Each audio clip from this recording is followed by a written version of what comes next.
the man who makes everything. My name tag. Kelly, thanks for doing this. You bet. How's it going? Okay, great. Haven't seen you in a couple of hours. Hey, how are you? How are you doing? Good to see you. Thanks for being here. Here's our man. How you been? All right, how about you? Dennis Kucinich. I know, of course. How you doing? Very good. I really appreciate you being here. Oh, sure, why not? Thanks a lot. Thank you very much for... You're welcome. Thanks for coming. Fantastic. Opportunity to hear Tim again. I want to thank everybody for coming today. I'm Suzanne Thompson. I work for the National Campaign. And I want to thank... An audience didn't always know when they were being lied to, but they always knew when they were being told the truth. And I'm very grateful that we have a candidate in the political process that does that and does it with such insight and experience. And I think we all have an obligation to continue that voice. And for that reason, I appreciate everyone being here.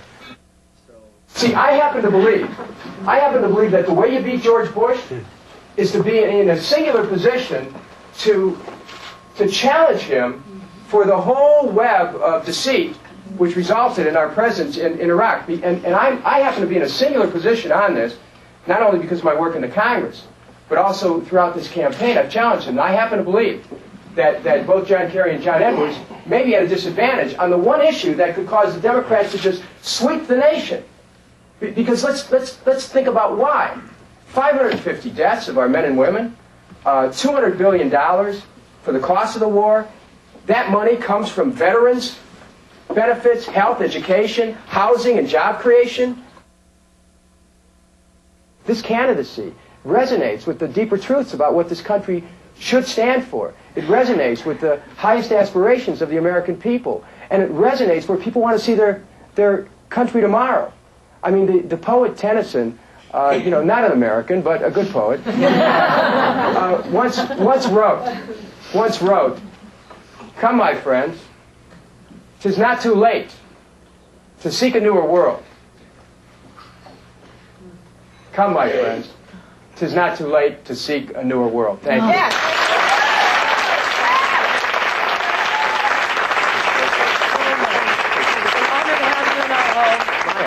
Shelley? I don't. Hi, Nice Kelly to meet you, Morrison. Shelley. I'm a big fan. I'm a big fan of yours. Thanks so much for your consistent support. Thanks, I'll talk to you. Thank you. Let's get a picture. Thank you so much. Thank you. Thank you for being here. It means a lot. He wants to be around me because he's taller than me. You look like a giant. I'm like Kerry. I'm Kerry. Yeah, that's right. You were really good, Jimmy. I was going to ask you the question about Sistani if you had brought. Yes. Steve Morales. How are you? Of course. Next President of the United States. Good to see you, Scott. Thanks for being here. You're fabulous. Fabulous. Okay, here we go.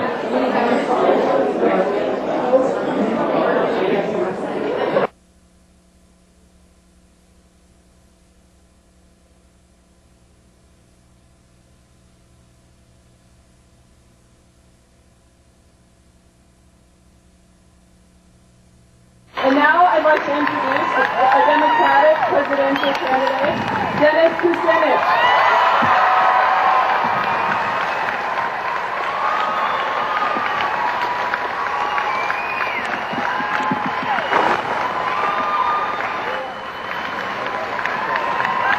This is the deeper meaning of the United States, because implicit in the unity of 50 states is the unity of people all over the world. Thank you very much.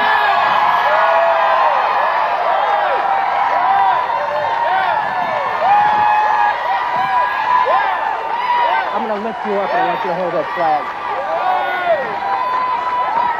Hold it up.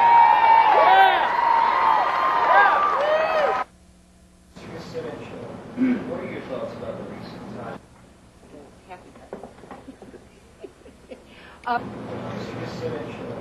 What are your thoughts about the recent times? But I think he speaks what a lot of us are thinking and have wanted to say. First of all, I got involved with Farm Aid maybe 20 years ago, and I've been trying to get some support from both sides of the house and the aisle up there for the family farmer and agriculture. Dennis was the first guy that I heard running for president who had said the F word, farmer. And so therefore I've been on his side all the way and will continue, win, lose, or draw. You know, Seabiscuit won, who knows, you know.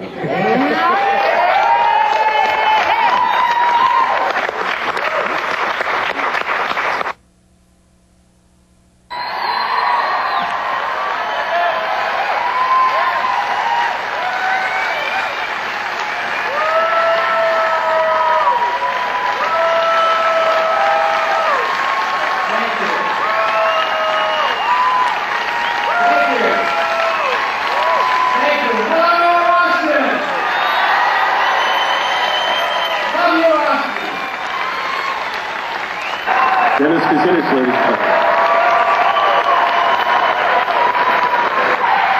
Mimi Kennedy, James Cromwell, Michael McDonald,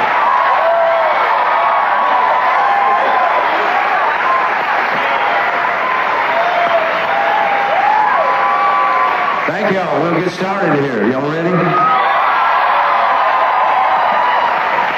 to our land on God's celestial shore.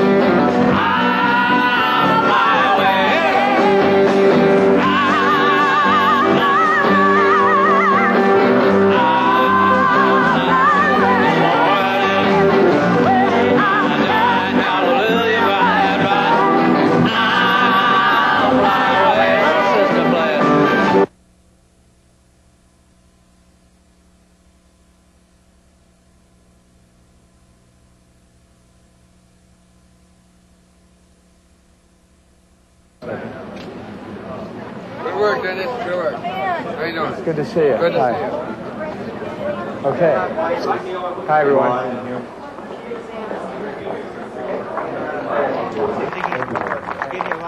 Thank you. I'm going to send this to Washington.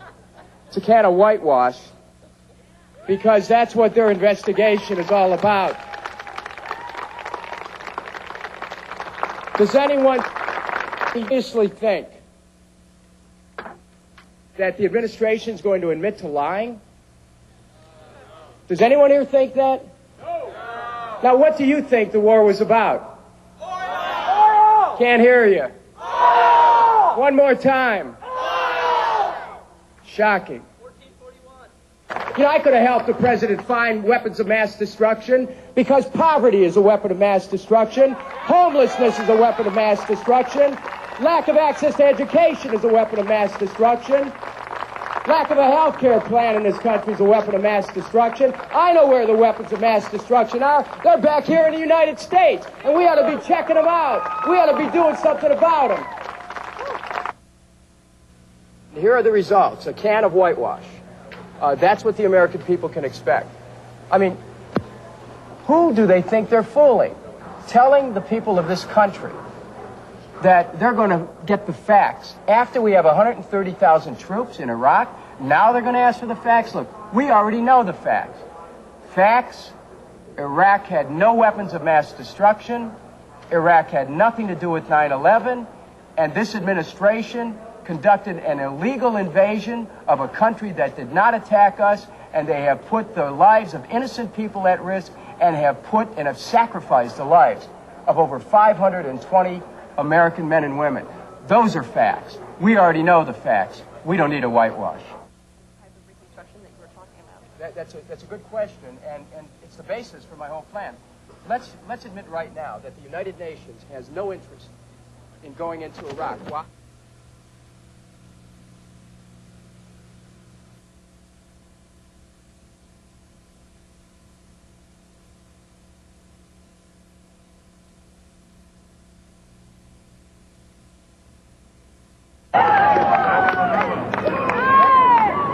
But I used to come to a great deal in the mid-'80s when I had a friend here. So from sea to shining sea, we pull up about third, and I'm like the Seabiscuit of the 2004 election. You know, because I'm out here because we're talking about what we're trying to do and what kind of country we're trying to make. We're also trying to talk about what kind of human beings we want to be. I think that's the most important as well. What kind of human beings do we want to be? And this campaign is about keeping the Democrats true to the soul of the party. What is the soul of the Democratic Party? It has to be about jobs and a full employment economy. What is the soul of the Democratic Party? It must be about health care for all. That's a not-for-profit health care system. What is the soul of the Democratic Party? It has to be about peace. It has to be about working with the world community for peace and social and economic justice. That's what this campaign is about. It's about a campaign for the soul of the Democratic Party, a campaign for a progressive vision, a campaign for jobs for all, for education for all, for health care for all, and for peace. And Danny Glover, God bless you for helping us in that effort. His own truth in that, and I'm happy that he's capable of doing that. And you know what? One thing for sure, I think it's going to be a wonderful movie. And it's out now, I'm sure. Friends, or what kind of guy is he? Well, I mean, he's a great. He's good. He's a wonderful writer. I think Joe. I thought something had happened to him. Or something. No. Okay, then.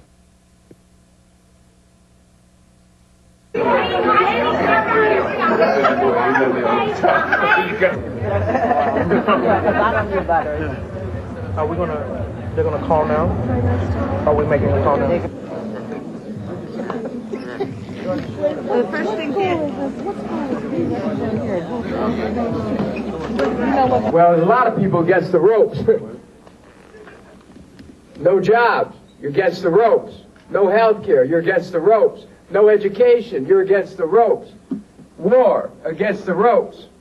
So what we're doing in this campaign is to create a whole new possibility where people aren't against the ropes anymore, and we go from being against the ropes to being for bringing hope. And so we're making hope. Hope for jobs, hope for health care, hope for education, hope for peace, hope for a better world. And I want to thank you for your consideration. Well, we're pulling a heist here. What are you and we're taking back democracy. We're taking back democracy here.